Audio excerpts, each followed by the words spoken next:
ಪ್ರಯತ್ನ ಪಡೋಣ, ಮತ್ತೆ ಬೆಳಗಾವಿ ಕಡೆ ಹೋಗೋಣ. ಯಾಕಂದ್ರೆ ಇಲ್ಲಿ ಚರ್ಚೆ ಮಾಡೋದಕ್ಕಿಂತ ಅಲ್ಲಿ ಏನಾಗ್ತಾ ಇದೆ, ಅವ್ರ ಅಳಲೇನು, ಅವ್ರ ಸಮಸ್ಯೆ ಏನು, ಏನಾಗಬೇಕಾಗಿದೆ, ಅವ್ರ ಪ್ರಶ್ನೆ ಏನು, ಇದೆ ಅಲ್ವಾ ಇಂಪಾರ್ಟೆಂಟ್. ಮತ್ತೆ ಹೋಗೋಣ ಆ ಕಡೆಗೆ. ದರ್ಶನ್ ಅವರೇ ಮುಂದುವರಿಸಿ ನೀವು. ಎಸ್ ಮೇಡಮ್, ಅದೇ ಇವತ್ತು ಏನು ರಾಜ್ಯದ ನಾವು ಕರ್ನಾಟಕದಿಂದ 3200 ಅದು 10.25ಗೆ ಜೊತೆಗೆ ಕಟಾವು ಮತ್ತು ಟ್ರಾನ್ಸ್ಪೋರ್ಟೇಷನ್ಗೆ 900 ರೂಪಾಯಿ ಕೊಡುವಂಥದ್ದು ಏನು ಈಗ ತೀರ್ಮಾನ ಮಾಡಿದರು. ಆದರೆ ರೈತರ ಹೋರಾಟ ಮತ್ತು ಅವರ ಒಂದು ನ್ಯಾಯ ಕೇಳುವಂಥದ್ದು ಅವರ ಕರ್ತವ್ಯ. ಜೊತೆಗೆ ಇವತ್ತು ಸಕ್ಕರೆ ಮಾಲೀಕರ ಜೊತೆಗೂ ತುಂಬ ದಪ್ಪ ಇದ್ದೀರಾ, ಅದರಲ್ಲೂ ಯಾವುದೇ ಸೈಡ್ ಎಫೆಕ್ಟ್ ಇಂದ ಸಣ್ಣ ಆಗ್ಬೇಕಾ? ಎಷ್ಟೋ ಜನ ಹೇಳ್ತಾ ಇದ್ರಿ ಸರ್, ನಾನು ಜಿಮ್ಗೆ ಹೋಗ್ತಾ ಇದ್ದೀನಿ ಆದ್ರೂ ಸಣ್ಣ ಆಗ್ತಾ ಇಲ್ಲ ಸರ್, ವರ್ಕೌಟ್ ಮಾಡ್ತಾ ಇದ್ದೀನಿ ಆದ್ರೂ ಸಣ್ಣ ಆಗ್ತಾ ಇಲ್ಲ ಅಂತ ಹೇಳ್ತಾ ಇದ್ರಲ್ಲ. 100% ಯಾವ ಜಿಮ್ಗೂ ಹೋಗ್ದಂಗೆ ವರ್ಕೌಟು ಮಾಡ್ದಂಗೆ ನೀವು ಸಣ್ಣ ಆಗ್ಬೋದು. ಪ್ರತಿದಿನ ಬೆಳಿಗ್ಗೆ ಸಂಜೆ 2 ಟೈಮ್ ನಮ್ಮ ಜೀನಿ ಸ್ಲಿಮ್ನ ಯೂಸ್ ಮಾಡಿ ಯಾವುದೇ ಸೈಡ್ ಎಫೆಕ್ಟ್ ಇಲ್ದಂಗೆ ನೀವು ಸಣ್ಣ ಆಗ್ತೀರಾ. ಯಾಕೆಂದ್ರೆ ಜೀನಿ ಸ್ಲಿಮ್ಮು ಒಂದು ಉತ್ತಮ ಆಹಾರ. ರಾಜ್ಯ ಸರ್ಕಾರ ನಾಳೆ ಮಾತುಕತೆಯನ್ನು ಇಟ್ಕೊಂಡಿದೆ. ಹಾಗೆಯೇ ರೈತರ ಮುಖಂಡರ ಜೊತೆಗೂ ಮಾತುಕತೆಯನ್ನು 1 ಗಂಟೆಗೆ ಇಟ್ಕೊಂಡಿದೆ. ಮತ್ತು ನಾವು ಕೆಲವೊಂದು ವಿಚಾರವನ್ನು ನೋಡಬೇಕಾಗ್ತದೆ. ಇವತ್ತು ಸಕ್ಕರೆ ಮೇಲೆ ನಿಗದಿ ಮಾಡಿರುವಂಥ ದರ 31 ರೂಪಾಯಿ 9 ವರ್ಷ ಮುಗಿದಿದೆ. ಮತ್ತು ಇವತ್ತು ದೇಶಾದ್ಯಂತ ರಫ್ತಾಗ್ತಾ ಇರೋದು 10 ಲಕ್ಷ ಮೆಟ್ರಿಕ್ ಟನ್ ಸಕ್ಕರೆ. ಆದರೆ ಕರ್ನಾಟಕ ರಾಜ್ಯದಲ್ಲೇ ಉತ್ಪಾದನೆ ಆಗ್ತಾ ಇರೋದು 40 ಲಕ್ಷ ಮೆಟ್ರಿಕ್ ಟನ್ನು. ಅಂದರೆ ವಿದೇಶ ವ್ಯವಹಾರಗಳು ನೀತಿಗಳು ಏನೇನಾಗಿದೆ, ಅಧ್ವಾನಾಗಿದೆ ಅನ್ನುವಂಥದ್ದು ನಾವು ತಿಳ್ಕೊಬೇಕು. ನೀವು ಎಥನಾಲ್ ಬಗ್ಗೆನೂ ಕೇಳ್ತಾ ಇದ್ರಿ ಮೇಡಮ್. ಒಟ್ಟು 270 ಕೋಟಿ ಲೀಟ್ರ್ ಎಥನಾಲ್ ಏನು ಬರ್ತದೆ. ಅದರಲ್ಲಿ ಇವತ್ತು ಕೇಂದ್ರದ ಗೈಡ್ಲೈನ್ಸಲ್ಲಿ ಕೊಡಬೇಕಾಗಿ ಅವರು ಹೇಳಿರ್ತಕ್ಕಂಥದ್ದು ಕೇವಲ 47 ಕೋಟಿ ಲೀಟರು. ಉಳಿದಿದ್ದೆಲ್ಲ ವ್ಯರ್ಥ ಆಗ್ತಾ ಇರ್ತದೆ. ಮತ್ತು ಹಿಂದೆ ಕರೆಂಟು ಏನು ಅವರಿಗೆ 7 ರೂಪಾಯಿ 8 ರೂಪಾಯಿ ಸಿಗ್ತಾ ಇತ್ತು, ಇವತ್ತು ನಾನಾ ಭಾಗದಿಂದ ಕರೆಂಟ್ ತಯಾರಿ ಆಗ್ತಾ ಇರೋ ಉತ್ಪಾದನೆ ಆಗ್ತಾ ಇರೋದ್ರಿಂದ 2 ರೂಪಾಯಿ 3 ರೂಪಾಯಿಗೆ ಬಂದಿದೆ. ಒಂದು ಕಡೆ ಅನೇಕ ಸಕ್ಕರೆ ಕಾರ್ಖಾನೆಗಳು ಶೋಚನೀಯ ಪರಿಸ್ಥಿತಿಗೆ ಹೋಗಿ ಮುಚ್ಚಿರುವಂಥದ್ದು ಅಷ್ಟೇ ಸತ್ಯ. ಮತ್ತು ರೈತರು ಹೋರಾಟ ಮಾಡ್ತಾ ಇರೋದು ಅಷ್ಟೇ ಸತ್ಯ. ಇಲ್ಲಿ ಸಂಘರ್ಷಕ್ಕಿಂತ ಯಾಕೆಂತಂದರೆ ಇವತ್ತು ಹೋರಾಟ ನಡೀತಾ ಇದೆ. ಹೋರಾಟ ಅವ್ರ ಹಕ್ಕಿರ್ಬೋದು, ಹಕ್ಕಿದೆ, ಖಂಡಿತವಾಗ್ಲೂ ಮಾಡಲೇಬೇಕು. ಆದರೆ ನಾಳೆ ಮತ್ತು ಅದೇ ಸಕ್ಕರೆ ಮಾಲೀಕರು ಇರ್ಬೋದು ಅಥವಾ ಈ ರೈತರು ಇರ್ಬೋದು, ಅವರು ಅನ್ಯೂನ್ಯವಾಗಿ ನಾಳೆ ದಿನ ಮುಂದುವರಿಸ್ಕೊಂಡು ಹೋಗಲೇಬೇಕಾಗ್ತದೆ. ನಿತ್ಯ ನಿರಂತರವಾಗಿರ್ತಕ್ಕಂಥದ್ದು. ಖಂಡಿತವಾಗ್ಲೂ ರಾಜ್ಯ ಸರ್ಕಾರ ರೈತರಿಗೆ ಯಾವುದೇ ರೀತಿ ಅನ್ಯಾಯ ಆಗಲಿಕ್ಕೆ ಬಿಡೋದಿಲ್ಲ. ಮಾಲೀಕರ ಜೊತೆ ಸಂಧಾನ ಮಾಡಿ ಈ ಸಾಮರಸ್ಯದಿಂದ, ಈ ಸಂಘರ್ಷ ಅನ್ನೋದು ಇಲ್ಲದೇನೆ ಸಾಮರಸ್ಯದಿಂದ ಒಂದು ಪರಿಹಾರ ಕೊಡುವಂಥ ಕೆಲಸವನ್ನು ರಾಜ್ಯ ಸರ್ಕಾರ 100ಕ್ಕೆ 100 ಮಾಡ್ತದೆ. ಮತ್ತು ನೀವು ಇನ್ನೊಂದು ಪ್ರಶ್ನೆ ಕೇಳ್ತಾ ಇದ್ದೀರಾ, ಇಬ್ಬರು ಉಸ್ತುವಾರಿ ಸಚಿವರು ಇಬ್ಬರು ಯಾಕಲ್ಲಿ ಇಲ್ಲ ಅನ್ನುವಂಥದ್ದು. ಮೇಡಮ್, ಇವತ್ತು ಒಂದು ಹೋರಾಟ ನಡೀತಾ ಇದೆ. ಅವರು ಖುದ್ದು ಸಕ್ಕರೆ ಕಂಪ್ನಿಯ ಮಾಲೀಕರಾಗಿದ್ದಾರೆ. ಸೊ ಹಾಗಾಗಿ ಒಂದು ಕಾನೂನಿನ ದೃಷ್ಟಿಯಿಂದ ನಾವು ಎಲ್ಲದನ್ನೂ ನಾವು ನೋಡಬೇಕಾಗ್ತದೆ. ಯಾವುದೇ ರೀತಿಯಾದ, ಯಾಕೆಂದರೆ ಆಕ್ರೋಶ ಕಟ್ಟೆ ಹೊಡೆದಾಗ ಏನು ಬೇಕಿದ್ರೂ ಆಗ್ಬೋದು. ಈಗ ಕಲ್ ತೂರಾಟ ಆಯಿತು ಅನ್ನುವಂಥದ್ದನ್ನು ಬ್ರೇಕಿಂಗ್ ನಾನು ನೋಡ್ತಾ ಇದ್ದೆ. ಸೊ ಹಾಗಾಗಿ ಖಂಡಿತ ಅವ್ರ ಪರವಾಗಿದ್ದಾರೆ. ಜೊತೆಗೆ ಅವರು SP ಮತ್ತು DC ಅವ್ರ ಜೊತೆ ಮಾತಾಡಿದ್ದಾರೆ. ಹಾಗೆ ಮುಖ್ಯಮಂತ್ರಿಗಳ ಜೊತೆನೂ ಸಂಪರ್ಕ ಸಾಧಿಸಿದರೆ ನಾಳಿನ ಏನು ಮಾಲೀಕರ ಮೀಟಿಂಗ್ನಲ್ಲಿ ಅವರೂ ಇರ್ತಾರೆ. ಜೊತೆಗೆ ಒಂದು ಸರಿಯಾದಂಥ ಇತ್ಯರ್ಥ ಮಾಡುವಂಥ ಕೆಲಸವನ್ನು ರಾಜ್ಯ ಸರ್ಕಾರ, ರೈತರಿಗೆ ಯಾವುದೇ ರೀತಿ ಅನ್ಯಾಯ ಆಗಲಿ ವಿಪರೀತ ಆಗೋದಕ್ಕೆ ಒಂದು 7-8 ದಿನ ಕಾಯಿಸಿದ್ರು ಅಂತ. ಇನ್ನೊಂದು ನೀವು ಹೇಳಿದ್ರಿ, ಈಗೇನು 2 ಸಚಿವರುಗಳನ್ನು ಕೊಟ್ಟಿದೆ ಆ ಭಾಗ, ಆ 2 ಸಚಿವರು ಕೂಡ ಫ್ಯಾಕ್ಟರಿ ಓನರ್ಗಳೇ ಆಗಿದ್ದಾರೆ. ಏನಾದ್ರು ಹೋದ್ರೆ ಅವಾಂತರ ಆಗ್ಬಿಟ್ರೆ ಅಂತ. ಪ್ರಾಕ್ಟಿಕಲಿ ಮಾತಾಡೋಣ ಮೇಡಮ್. ಕಡಿಮೆ ಆಗ್ಬಿಟ್ರೆ ಪೊಲೀಸ್ ವರಿಷ್ಠಾಧಿಕಾರಿಗಳು ಅವ್ರು ಬಂದಿಲ್ಲ ಅನ್ನೋ ಕೋಪನೇ ಇನ್ನೊಂದು ಸ್ವಲ್ಪ ಜಾಸ್ತಿ ಮೇಡಮ್. ಖಂಡಿತವಾಗ್ಲು. ಯಾಕೆಂದ್ರೆ ನೋಡಿ, ನಾಳೆ ದಿನ ರೈತರು ಮತ್ತೆ ಸಕ್ಕರೆ ಕಂಪನಿ ಮಾಲೀಕರು ಅನ್ಯೂನ್ಯವಾಗಿ ನಾಳೆನೂ ವ್ಯವಹಾರ ಮಾಡುವಂಥದ್ದು ಇದು ವಾಸ್ತವ ಸತ್ಯ.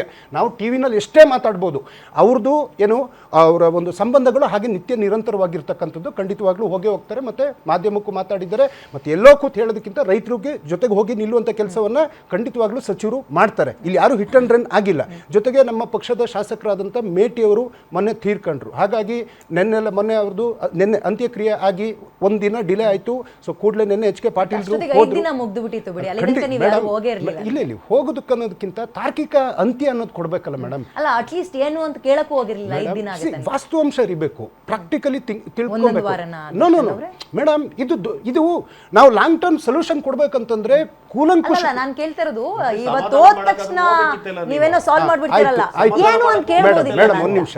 ಈಗ ವಿಜಯೇಂದ್ರರವರು ಹೋದ್ರಲ್ವಾ, ಅಲ್ಲೇ ಅವತ್ತು ರಾತ್ರಿ ಬರ್ಡನ್ ಮಾಡ್ಕೊಂಡ್ರಲ್ವಾ, ರೋಷಾವೇಶದ ಮಾತುಗಳನ್ನಾಡಿದ್ರಲ್ವಾ, ಪರಿಹಾರ ಏನು ಕೊಟ್ರು? ಕೇಂದ್ರ ಸರ್ಕಾರಕ್ಕೆ ನಾನು ನಿಯೋಗ ತಗೊಂಡೋಗ್ತೀನಿ, ಕೇಂದ್ರ ಸರ್ಕಾರದಲ್ಲಿ ಸಕ್ಕರೆ ಮೇಲೆ ಏನು ಧೋರಣೆಗಳಾಗ್ತಾ ಇದೆ, ವಿದೇಶಾಂಗ ನೀತಿ ವ್ಯವಸ್ಥೆನಲ್ಲಿ ಏನಾಗ್ತಾ ಇದೆ, ಅಟ್ಲೀಸ್ಟ್ ವಿರೋಧ ಪಕ್ಷದಲ್ಲಿರೋದಕ್ಕೆ ನಾವು ಅಲ್ಲಿಗೆ ಹೋಗಿದ್ದೀವಿ. ಆಯ್ತು, ಈಗ ದೆಹಲಿನಲ್ಲಿ ಹೋರಾಟ ಆಗ್ತಾ ಇತ್ತಲ್ಲ, 1 ವರ್ಷದ ಮೇಲೆ ಆಯ್ತು. ಕಾಂಗ್ರೆಸ್ನವ್ರು ಏನ್ ಮಾಡ್ತಾ ಇದ್ವಿ ಅಂದ್ರೆ, ಎಲ್ಲೋ ಒಂದು ಮೂಲೆ ನಿಂತ್ಕೊಂಡು ಅನ್ನ ಹಾಕ್ತಾ ಇದ್ವಿ. ರೈತರುಗಳಿಗೆ ಅನ್ನ ಹಾಕೋದು ಅವ್ರಿಗೆ ಮೆಡಿಸಿನ್ ಕೊಡುವಂಥ ಈ ವಿಚಾರಗಳಲ್ಲಿ. ಯಾಕೆಂದರೆ ಒಂದು ಆಕ್ರೋಶ ಇದ್ದಾಗ ಅಲ್ಲಿ ಬೆಂಕಿಗೆ ತುಪ್ಪ ಹಾಕುವಂಥ ಕೆಲಸ ಯಾರೂ ಮಾಡಬಾರ್ದು ಮೇಡಮ್. ಯಾಕೆ ಇವತ್ತು BJP ಅವ್ರದ್ದು ಯಾರ್ದು ಶುಗರ್ ಫ್ಯಾಕ್ಟ್ರಿಗಳಿಲ್ವಾ? ಯತ್ನಾಳ್ ಅವ್ರು ಏನು ಮಾತಾಡಿದ್ದಾರೆ ಇವತ್ತು? ಏನು ಹೇಳ್ತಾ ಇದ್ದಾರೆ? ನಾನು ಇಷ್ಟೇ ಕೊಡೋದ ನೀವು ಹೊಯ್ಕೊಳ್ರಿ ಅನ್ನೋ ಒಂಥರ ದಾಸ್ಯದ ಮಾತುಗಳನ್ನ ಹೇಳಿದ್ದಾರೆ. It is not about the BJP madam. ಆ ರೀತಿಯ ಬರ್ತೀವಿ. ಯಾಕೆಂದ್ರೆ ಮೇಡಮ್ ಇವತ್ತು ಮಾಲೀಕತ್ವ ಅನ್ನೋದಕ್ಕಿಂತ ಸಹಕಾರಿ ಸಕ್ಕರೆ ಸಂಸ್ಥೆಗಳು ಇರ್ತಕ್ಕಂಥದ್ದು, ರೈತರೇ ಕಟ್ಟೋದಕ್ಕೂ ಒಂದು ಅವಕಾಶಗಳು ಇರ್ತಕ್ಕಂಥದ್ದು. ಖಂಡಿತವಾಗ್ಲೂ ರೈತರಿಗೆ ಯಾವುದೇ ರೀತಿ ಅನ್ಯಾಯ ಆಗ್ಲಿಕ್ಕೆ ಕಾಂಗ್ರೆಸ್ ಸರ್ಕಾರ ಖಂಡಿತವಾಗ್ಲೂ ಬಿಡಲ್ಲ. ನಾವು ಮಾಲೀಕರು ಪರವಾಗೂ ಇರ್ತೀವಿ, ರೈತರ ಪರವಾಗೂ ನಿಲ್ತೀವಿ. ಯಾಕೆ ಅಂತಂದ್ರೆ ಎಷ್ಟೋ ಕಾರ್ಖಾನೆಗಳು ಮುಚ್ಚೋಗಿದೆ, ಅವರು ಜೀವನ ಕಳ್ಕೊಂಡಿದ್ದಾರೆ. ನಾವು ಇಬ್ರು ಒಂದೇ ತಕಡಿಯಲ್ಲಿ ನೋಡಿ ಇಬ್ರಿಗೂ ಸಮ ಪಾಲನ್ನು ಕೊಡುವಂತಹ ಕೆಲಸವನ್ನು ಖಂಡಿತ. ಎಷ್ಟು ಸಕ್ಕರೆ ಫ್ಯಾಕ್ಟರಿಗಳು ಮುಚ್ಚಿವೆ, ಎಷ್ಟು ಓನರ್ಗಳು ನೇಣು ಹಾಕೊಂಡಿದ್ದಾರೆ, ಅದೇ ಲಾಭ ಸಿಕ್ಕಿಲ್ಲ ಸಾಲ ಮಾಡ್ಕೊಂಡಿದ್ದೀನಿ ಅಂತ ಎಷ್ಟು ರೈತರು ಆತ್ಮಹತ್ಯೆಗೆ ಶರಣಾಗಿದ್ದಾರೆ. ನಂಬರ್ಸ್ ತಗೊಂಡ್ರೆ ನಂಬರು ನನಗಿಲ್ಲ. ಯಾರು ಜಾಸ್ತಿ ಅಲ್ಲಲ್ಲ, ಈಗ ಸಹಕಾರಿ ಸಕ್ಕರೆ ಕಾರ್ಖಾನೆಗಳು ನನಗೆ ಅಂದ್ರೆ ಒಟ್ಟು 71 ಫ್ಯಾಕ್ಟ್ರಿಗಳು ಇದೆ ಅಂತ ತಿಳ್ಪಟ್ಟೆ ಮೇಡಮ್. ಇಲ್ಲಿ ಕಟಾವುಗಳು ನಮ್ಮ ದಕ್ಷಿಣ ಕರ್ನಾಟಕದಲ್ಲಿ ಆಗಿದೆ. ದಕ್ಷಿಣ ಕರ್ನಾಟಕದಲ್ಲಿ ಯಾವುದೇ ರೀತಿ ಸಮಸ್ಯೆಗಳು, ಯಾವುದೇ ರೀತಿ ನೇರ ಆಲೆ ಮನೆಗೆ ಹೋಗುತ್ತೆ ಮೇಡಮ್. ಇಲ್ಲೂ ಸಹ ಕೈಗಾರಿಕೆಗಳಿದ್ದಾವೆ. ಆದ್ರೆ ಅಲ್ಲಿದು ಅಂದ್ರೆ ಮೇಡಮ್ ನಾವು ಪ್ರತಿಯೊಂದನ್ನು ಯೋಚನೆ ಮಾಡಬೇಕಾಗ್ತದೆ. ನೀರು ಮತ್ತೆ ಮಣ್ಣು, ಕೆಲವೊಂದು ಕಡೆ ಇಳುವರಿ ಹೆಚ್ಚು ಬರ್ತದೆ, ಕೆಲವೊಂದು ಕಡೆ ಕಮ್ಮಿ ಬರ್ತದೆ. ಮಹಾರಾಷ್ಟ್ರದ ಏನು ಇವ್ರು ಹೇಳ್ತಾ ಇದ್ದಾರೆ, ಅವರು 11.25ಗೆ ಅವರು 3,550 ಅಂತ ನಿಗದಿ ಮಾಡಿರ್ತಕ್ಕಂಥ, ನಾವು 10.25ಗೆ 3,200 ಅಂತ ನಿಗದಿ ಮಾಡಿರ್ತಕ್ಕಂಥದ್ದು. ಜೊತೆಗೆ ಟ್ರಾನ್ಸ್ಪೋರ್ಟೇಷನ್ ಅವ್ರು ಕೊಡ್ತಾ ಇಲ್ಲ. 200ರಲ್ಲಿ ಕಟಾವುನು ನಮ್ದನ್ನೇ ಸೇರಿಸ್ಕೊಳ್ತಾ ಇದ್ದಾರೆ ಅಂತ. ಇಲ್ಲ ಒಂದ್ ನಿಮಿಷ. ಈಗ ನಾನು ಮುಖ್ಯಮಂತ್ರಿಯವರ ಪ್ರೆಸ್ ಮೀಟ್ ನ ನೋಡ್ಕೊಂಡ್ ಬಂದಿದ್ದೀನಿ. ಸುಮಾರು 900 ರೂಪಾಯಿಯಷ್ಟು ಕಟಾವಿಗೆ. ನೀವು ಹೇಳಿ. 3,200 ಏನ್ ಕೊಡ್ತಾ ಇದಾರೆ, ಕಟಾವಿಂದ ಹಿಡಿದು ಲೋಡ್ ತಗೊಂಡು ಅನ್ಲೋಡ್ ಮಾಡೋದಕ್ಕೆ ನನಗೆ ಒದೆ ಬೀಳ್ತಾ ಇದೆ, ಹೊಡ್ತಾ ಬೀಳ್ತಾ ಇದೆ, ನನಗೆ ಆಗ್ತಾ ಇಲ್ಲ. ನನಗೆ ಅಲ್ಟಿಮೇಟ್ ಆಗಿ ಫ್ಯಾಕ್ಟರಿ ಅವ್ರು ಕೊಡ್ತಾ ಇರೋದು 2,750 ಅಷ್ಟೇ ನನಗೆ ಲಾಭ ಸಿಗ್ತಾ ಇದೆ. ನಾಳೆ ರೈತರ ಮುಖಂಡರು ಬರ್ತಾರೆ. ಯಾರಾದ್ರೂ ಫ್ಯಾಕ್ಟರಿ ಮಾಲೀಕರು ಯಾರಿಗಾದ್ರೂ ಅನ್ಯಾಯ ಮಾಡಿದ್ದಾರೆ, ಇರ್ರೆಸ್ಪೆಕ್ಟಿವ್ ಆಫ್ ಎನಿ ಪಾರ್ಟಿ, ರೈತ ಮೊದಲು ಅವನ ಅನ್ನ ಹಾಕಿ ನಾವೆಲ್ಲ ಬದುಕೋದು. ನಾಯಿ ತರ ಕಾಯಿಸ್ತಾರೆ, ಹೋಗ್ತಿದ್ದಂಗೆ ತಗೊಳ್ಳಲ್ಲ. ಖಂಡಿತ ರೈತ ಅನ್ನೋ ಒಂದು ಬೆಲೆನೂ ಇಲ್ಲ, ಗೌರವನೂ ಇಲ್ಲ, ಗುಲಾಮ್ರಿಗಿಂತ ಕಡೆಯಾಗಿ ನೋಡ್ತಾರೆ ಫ್ಯಾಕ್ಟರಿ ಓನರ್ಸ್ ಗಳು. ಇದು ನಾನು ರೈತ, ನಾನು ಬೀದಿಲ್ ಕೂತ್ಕೊಂಡು ಸೌತೆಕಾಯಿ ಮಾರ್ದನು, ಮಂಗ್ರಿಲ್ ಹೊತ್ಕೊಂಡೋಗಿ ಟೊಮೊಟೊ ಮಾರ್ದನು. ಈಗಲೂ 7